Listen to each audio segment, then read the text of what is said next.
কচুরলতি খেলে কি হয় জানেন? কচুরলতি চুল পড়া বন্ধ করে, কচুরলতি হাড় শক্ত করে, হজমের সমস্যা দূর করে, কচুরলতি সংক্রমণ রোগ থেকে রক্ষা করে। অতিরিক্ত সাদা ভাত খেলে কি হয় জানেন? রাতে বেশি সাদা ভাত খেলে ওজন বেড়ে যেতে পারে, রোগ প্রতিরোধ ক্ষমতা কমে যায়, ডায়াবেটিস রোগ হয়ে যেতে পারে, পেটের ভুঁড়ি বাড়ার সম্ভাবনা থাকে।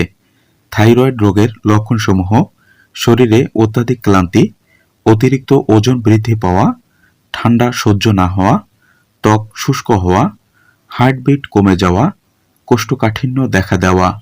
রাত জেগে মোবাইল ব্যবহার করলে যে 4টি ক্ষতি হয়: অনিদ্রার সমস্যা দেখা দেয়, চোখে দেখার ক্ষমতা কমে যায়, স্মৃতিশক্তি কমে যেতে থাকে, মানসিক অবসাদ বা দুশ্চিন্তা বৃদ্ধি পায়। রাতে খাবার খাওয়ার পর যে সকল কাজ করা যাবে না: চা খাওয়া যাবে না, ব্যায়াম করা যাবে না, ফল খাওয়া যাবে না, গোসল করা যাবে না, অতিরিক্ত মোবাইল ব্যবহার করা যাবে না। সকালে খালি পেটে বেলের শরবত খেলে কি হয় জানেন? আলসারের ঔষধ হিসেবে কাজ করে। এর মেথানল নামক উপাদান ডায়াবেটিস নিয়ন্ত্রণে রাখে, ব্লাড প্রেশার নিয়ন্ত্রণে রাখে, জয়েন্টের ব্যথা দূর করে, শরীরে ক্যান্সার প্রতিরোধী শক্তি বেড়ে যায়, কোষ্ঠকাঠিন্য ও মুখের ব্রণ দূর করে।